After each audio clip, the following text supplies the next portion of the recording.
Hola, ¿cómo les va? Bienvenidas, bienvenidos. En este video vamos a hacer una introducción a los participios. Bien, les pongo ahí como se dice participio en griego, que es metogé. Metogé quiere decir participación. Y bueno, definimos al participio como un verboide, es decir, una forma no conjugada del verbo que a grandes rasgos tiene funciones de adjetivo, ¿sí?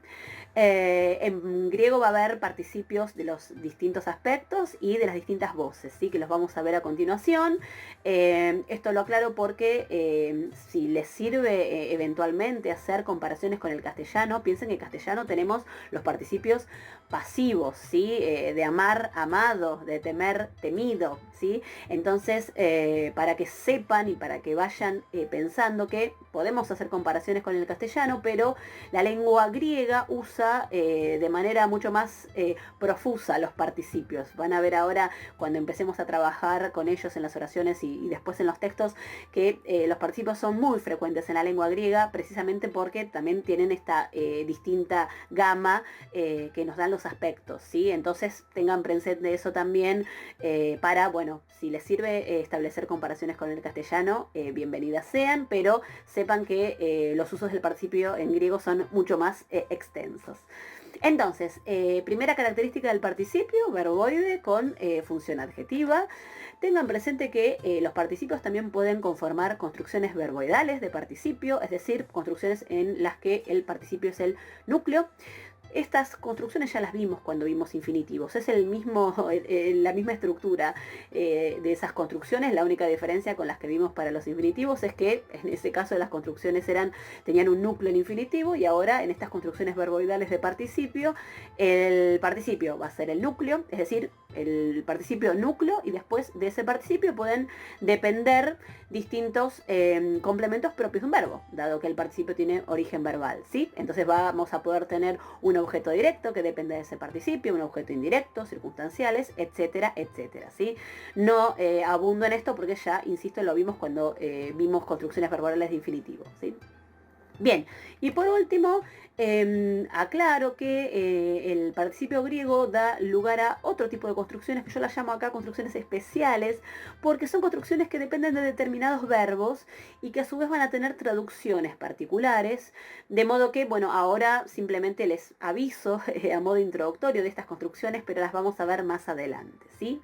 Entonces, lo que vamos a hacer a continuación es primero ver las formas de los distintos participios de manera introductoria y luego vamos a ver algunos ejemplos de sus usos.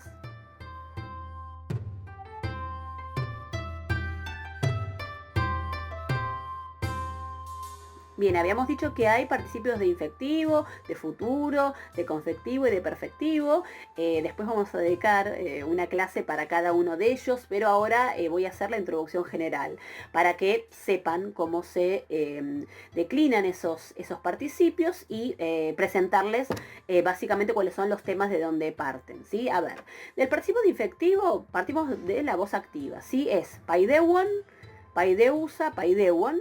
Esa es lo que se denomina el enunciado del participio. La primera forma es para el masculino, la segunda para el femenino y la tercera para el neutro, obviamente el nominativo singular. Y ven ahí que entonces este enunciado de masculino, femenino, neutro es como un enunciado de un adjetivo, ¿sí? De 3 terminaciones, ¿sí? Así que eso también digo para ir fijando el hecho de que el participio tiene funciones de adjetivo.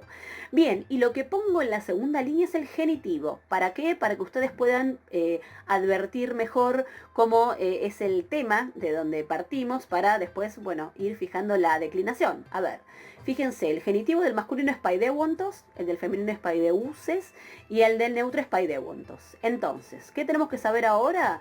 Que este participio de infectivo activo para el masculino y el neutro van a declinar como la tercera declinación un tema neutau, ¿sí? O sea, ahí les pongo que parte del tema paideuont. Y para el femenino, la declinación es como de primera declinación de alfa impura. Y parte del tema paideus, ¿sí? En realidad parte de un tema que es el mismo que es el del masculino y el neutro con una modificación, pero eso no lo vamos a ver ahora. Ahora quédense simplemente con paideus, ¿sí? Porque toman paideus y después van a declinarlo como una primera declinación alfa impura. Entonces, con esta información ustedes ya pueden declinar este participio de infectivo en la voz activa. Bien, vamos ahora a las formas medio pasivas. Paideuómenos, paideuomene, paideuomenon. Ahí tenemos, bueno, masculino, femenino, neutro. Y para el genitivo, paideuomenu, paideuomenes, paideuomenu. ¿Qué marcamos ahí? Un formante men, que es el formante que después vamos a seguir viendo en los demás participios, en la voz media o en la forma pasiva. Ese formante men, entonces, que viene después de la raíz. Fíjense que ahí tenemos paideuomen. Y ese entonces es el formante característico de estos participios en la voz media o en la voz media y pasiva, ¿sí? Entonces, marcamos men, como para que ya ir fijándolo como formante de estos participios medio pasivos. Y después, ¿cómo declina esto? Bueno, fíjense ahí que claramente esto es como calos, calé, calón, o sea, es un adjetivo de primera clase. Partimos de la forma paideuomen, y después tenemos para el masculino y el neutro la segunda declinación, y para el femenino la primera declinación en eta, ¿sí? Muy fácil entonces esta forma del participio de infectivo de la voz medio pasiva. La novedad entonces es que se tienen que acordar de este formante men como característico para la formación de estos participios. Vamos al participio de futuro. Ahora vamos a tener tres voces, ¿no? Porque en el futuro distinguimos tres voces, la activa, la media y la pasiva. Vamos con la activa. Paideuson, paideususa, paideuson. Y después para el genitivo, paideusontos, paideususes y paideusontos. Es igual al que vimos recién, al de infectivo, con la única diferencia de que tiene una sigma después del tema. O sea, después de paideu aparece una sigma, ¿sí? Que es el rasgo característico del futuro. Entonces, paideuson, paideususa, paideuson, y paideusontos, paideususes y paideusontos, ¿sí? Entonces, ¿cómo declina esto? Masculino y neutro, tercera declinación, tema neutau. Partimos ahora de un tema distinto, que es paideusont, porque está la sigma. Y para el femenino, primera declinación, alfa impura, paideusus. Y después, bueno, va declinando con las distintas posibilidades de una primera declinación, alfa impura.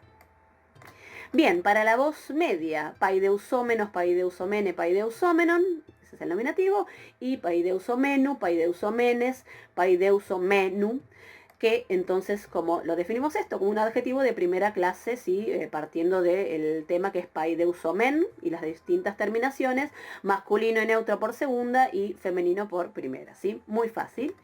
Y para la voz pasiva del futuro, acuérdense que agrega ese formante de pasiva que es el zeta eta. Entonces ahí tenemos paideusesomenos, paideuseomene, paideuseomenon, masculino, femenino, neutro, y paideuseomenu para el genitivo, paideuseomenes y paideuseomenu de nuevo para el neutro. También, entonces, facilísimo. La única diferencia con el de la voz media es ese formante zeta eta previo a la sigma, ¿no? Entonces, ¿cómo declina este participio futuro pasivo? Como un adjetivo de primera clase. Sí, parto del tema paideuseomen y las distintas terminaciones para masculino y neutro, segunda declinación, y para el femenino, una primera declinación. Vamos ahora al de confectivo. Voz activa. Paideusas, paideusasa, paideusan, es el nominativo, y paideusantos, paideusases, paideusantos, ¿sí? Fíjense ahí que les marco en negrita la sigma alfa que reconocemos del confectivo primero, ¿sí? Entonces, ¿cómo declinan? De manera similar, o sea, el sistema es similar a lo que vimos para el de infectivo, es decir, masculino y neutro declinan por tercera declinación, tema en neutau. Pero bueno, es un tema distinto al de infectivo. Acá partimos de paideusant, ¿sí? Pero después declinamos como si fuera un tema en neutau, ¿sí? De tercera declinación. Y después, ¿qué pasa con el femenino? Primera declinación, alfa impura, y parto de la forma paideusas, y agrego después, bueno, para declinar las distintas terminaciones que conozco para primera declinación, alfa impura, ¿sí? Vamos a la voz media del participio de confectivo. Paideusámenos, paideusamene, paideusamenon, y paideusamenu, paideusamenes y paideusamenu, el genitivo.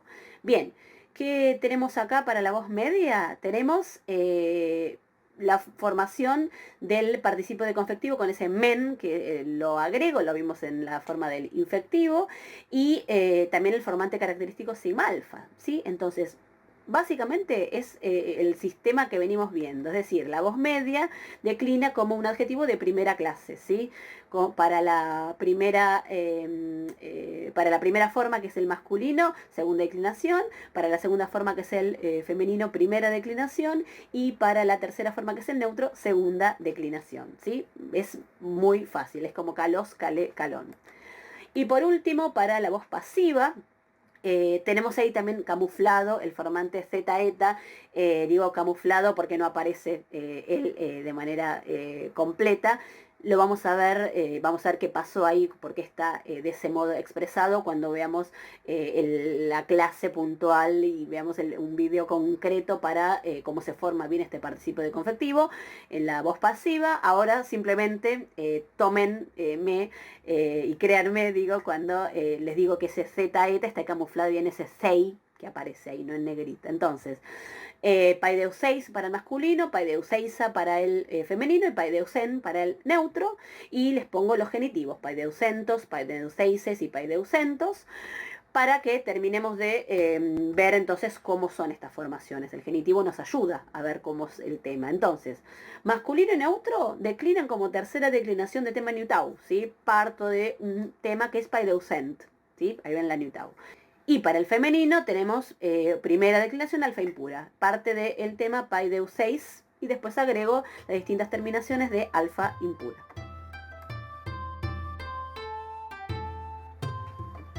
Bien, y vamos por último al participio de perfectivo. Voz activa, nominativo, pepaideucos, pepaideucuia, pepaideucos. Y agrego el genitivo, pepaideucotos, pepaideucuias y pepaideucotos. Ven en negrita que les pongo como característica importante de este perfectivo la capa. Y observan también la reduplicación P. Vamos ahora a ver cómo se forma. Masculino neutro, tercera declinación, tema en dental. Fíjense ahí que termina el tema en pepaideucot, ¿sí? Lo ven ahí claramente en el genitivo. Si no lo terminan de ver bien, los remito al genitivo, le quitan omicron sigma y ahí aparece la tau. Y después para el femenino es una primera declinación en alfa pura, ¿sí? Pepaideucui. Fíjense que como ahí tiene la iota, entonces esto es una alfa pura. Es decir, se mantiene a lo largo de la declinación, ¿sí? Entonces, esto es el participio de perfectivo de la voz activa. Y la voz medio pasiva, pepaideumenos, pepaideumenem, pepaideumenon, para el nominativo. Y después pepaideumenu, pepaideumenes y pepaideumenú para el genitivo, que tenemos acá. Tenemos el formante men de estas formas del participio en la voz medio pasiva. Y es un participio que ven que no tiene vocal temática, que es lo que sucede en el perfectivo en la voz medio pasiva, ¿sí? Bien, después vamos a verlo puntualmente en un video especial. Este participio tiene acento fijo sobre men, siempre va a recaer en la acentuación en men, pero bueno, les decía, ahora me interesa solamente introducirlos en él. Después vamos a ver una clase especial donde lo vamos a declinar por completo y vamos a ver sus particularidades. Entonces, este participio de la voz medio pasiva es un adjetivo de primera clase, ¿sí? O sea, partimos de esa forma, pepaideumen, masculino y neutro declina por segunda y el femenino por primera. Bien, acá tienen el cuadro completo del participio para que, digamos, a golpe de ojo también les sirva para repasar, ¿sí? En las columnas tienen la voz activa, la voz media y la voz pasiva, y después en las diferentes filas el infectivo, el futuro, el confectivo y el perfectivo, para que los vean comparados, ¿sí? En el caso del infectivo y del perfectivo les puse esas flechitas en la voz pasiva porque obviamente la voz media y la voz pasiva son iguales, ¿no? Se comparten formas, así que no repetí las formas.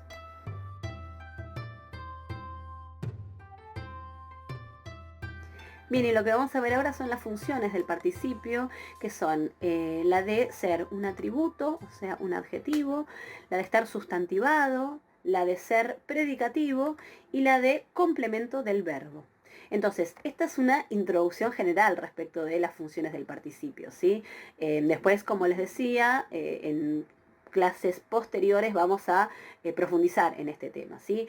A grandes rasgos, ¿qué podemos decir? La función de atributo va a depender del lugar en la oración, es decir, estas funciones están muy ligadas a la posición. Entonces, Cuando el participio esté en función atributiva es porque va a estar en posición atributiva, ¿sí?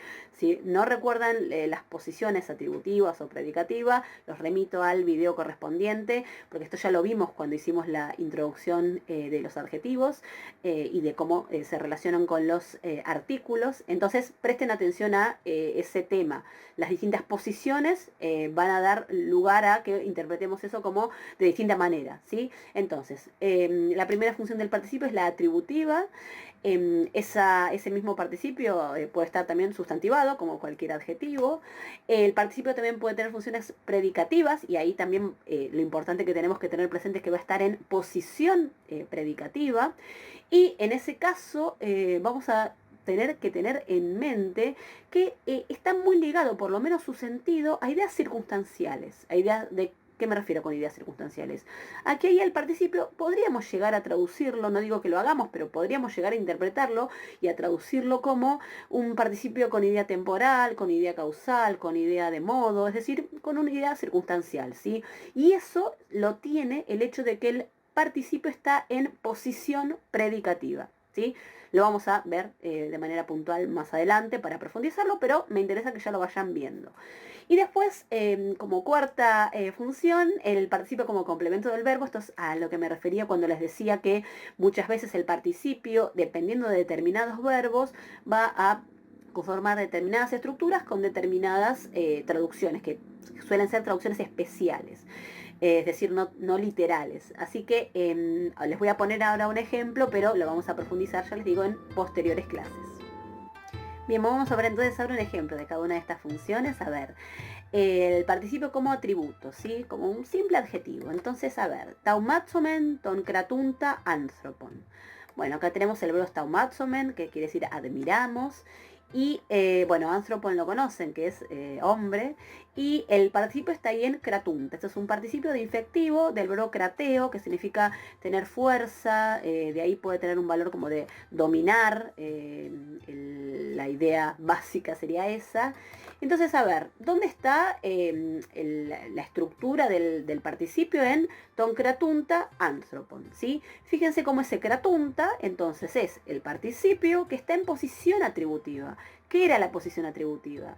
Aquella palabra que se encuentra entre un artículo y su núcleo sustantivo. Entonces, el núcleo sustantivo es anthropon, su artículo es ton, ¿sí? Acusativo, y en el medio de eso, en posición atributiva, entonces está kratunta, que es el participio en acusativo también. ¿Cómo traducimos esto? Admiramos al hombre que tiene poder, ¿sí? Por ejemplo, eso es una posible traducción. Admiramos al hombre que tiene poder. Entonces, ¿dónde está traducido el participio? En ese que tiene poder, ¿sí? Solemos traducir a los participios con valor atributivo como una relativa en castellano, ¿sí? Una relativa con ahí introducida por ese que admiramos al hombre. ¿Y qué característica doy de ese hombre? Que tiene poder, ¿sí?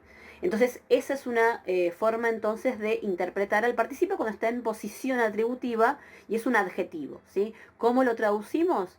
Tomamos la raíz verbal, o sea, ¿qué quiere decir ese verbo? Krateo quiere decir esto, tener poder, tener fuerza, no, por ejemplo. Entonces, ¿cómo lo traducimos acá? Bueno, ¿qué tiene poder? Si el verbo era tener poder, ¿qué tiene poder? Sí, en este caso lo estoy adaptando al anthropon que está en singular, ¿no? Pero digamos, después lo vamos a practicar en distintos casos, en otras oraciones, pero ahora para que se lleven entonces como la regla básica de traducción, así como convencional, es a un participio en función atributiva, lo vamos a traducir como una relativa en castellano, partiendo de lo que quiere decir ese verbo, ¿no?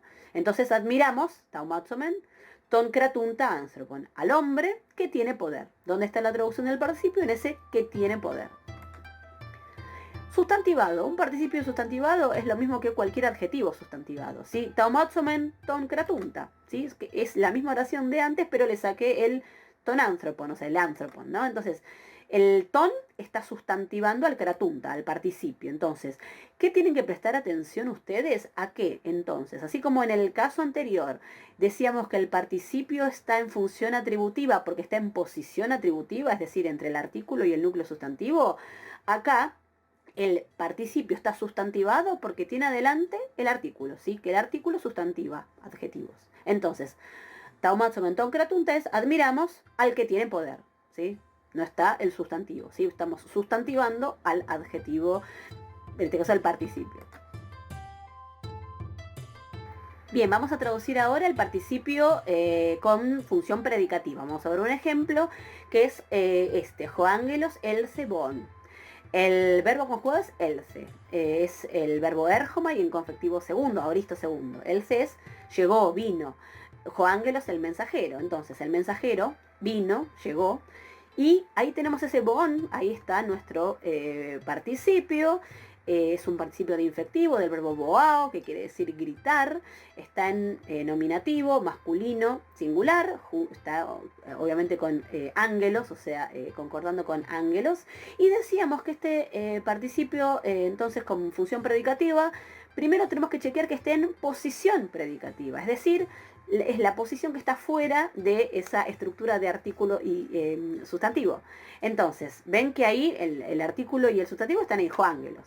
Entonces, el participio, bon, está en masculino, nominativo singular, remite ángelos, pero no está en el medio del artículo y del sustantivo, está por fuera de esa estructura. Por eso está en posición predicativa y por eso entonces lo vamos a marcar en la oración como un predicativo subjetivo de ese joángelo, ¿sí? Pero es predicativo, entonces por eso es que lo importante es ver no solo entonces por sentido estas cosas, sino por posiciones, ¿sí? Lo vimos recién con la posición atributiva, lo vimos también con el participio cuando está sustantivado y ahora lo vemos en la posición predicativa donde entonces está fuera de esa construcción joángelos, que es la del artículo y el sustantivo. Bon, decíamos que era boao, que quiere decir gritar, entonces joángelos else bon es el mensajero llegó gritando. Una posibilidad para traducir un participio de infectivo cuando es predicativo es traducirlo como un gerundio. ¿Sí? Eso lo pueden anotar como una traducción convencional, canónica de un participio de infectivo con, entonces con función predicativa, traducirlo como un gerundio en castellano.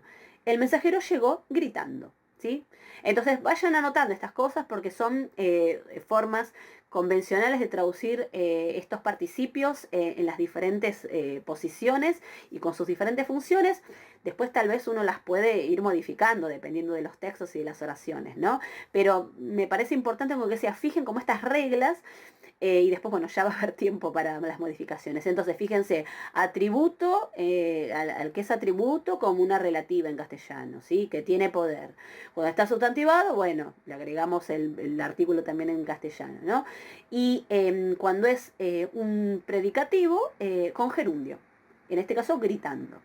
Y ahora yo les había dicho, y se los puse entre paréntesis, que estas formas de predicativo, o sea, el participio cuando está en función predicativa, puede ser traducido también con una idea circunstancial. Y eso está en virtud del hecho de que la posición predicativa nos habilita a contemplar esas ideas circunstanciales. ¿Por qué? ¿Qué quiere decir? El mensajero llegó gritando. Y es el modo en el que el mensajero llegó, en este caso, ¿sí?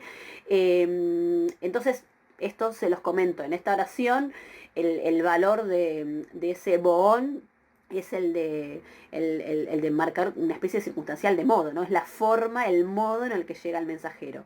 En otros casos hay otros participios en otras oraciones, en otros contextos, en donde tal vez siendo predicativo no va a ser de modo, va a poder ser de causa o va a poder tener una idea concesiva, es decir, eso lo vamos a ir viendo en función de los contextos, ¿sí? Entonces, esto se los comento porque lo pueden traducir directamente como un gerundio, no es necesario que traduzcan con una idea de causa o con una idea concesiva, eso se los digo para que lo piensen porque en algunos contextos puede quedar bien traducir distinto, pero sí lo que es importante que tengan en cuenta es que la función del predicativo es la que da ese matiz circunstancial. El hecho de que sea predicativo le permite al participio adoptar estas ideas circunstanciales. Ya lo vamos a ir practicando, no se preocupen. Bien, y por último, el participio como complemento del verbo. Dijimos que estas eran unas estructuras particulares en donde había determinados verbos que rigen determinados participios y que a su vez eso va a tener una estructura particular y en algunos casos traducciones particulares. Les pongo el ejemplo. No voy a profundizar demasiado porque este es un ejemplo de otras varias posibilidades de participio con complemento del verbo. Entonces, acá tenemos la oración pauomes alegontes, pauomai es cesar, y legontes, bueno, es el participio de infectivo del verbo lego, ¿no? En plural nominativo, lego quiere decir hablar. ¿Cómo traducimos pauomes a legontes? Cesamos de hablar.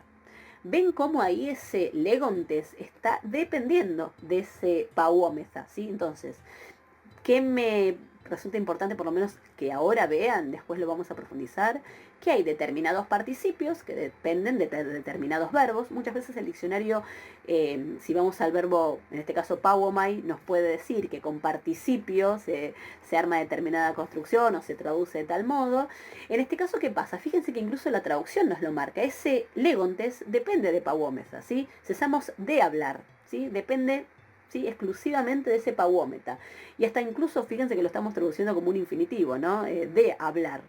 Entonces, hay muchas más construcciones de este tipo. Yo les mostraba una para que vieran la particularidad, pero ya les digo, esto lo vamos a profundizar en futuras clases. Bien, eso es todo entonces. Lo que vamos a hacer en futuros videos es ver puntualmente cada uno de los participios, el de infectivo, el de futuro, el de confectivo, el de perfectivo. Vamos a profundizar en las formas, o sea, en cómo declinan, en cómo traducirlos, porque ahora hicimos una introducción general, pero después vamos a ver qué implica el matiz aspectual en cada uno de ellos, y también vamos a profundizar en estas funciones que vimos al final del video para, bueno, completar el panorama de los participios. De todas formas, con este video ya tienen la posibilidad de que si se topan con un participio en la oración, ya lo pueden identificar y bueno, tienen ya herramientas incluso para traducirlos. Después, bueno, las profundizaremos. Bueno, eso es todo entonces. Muchas gracias.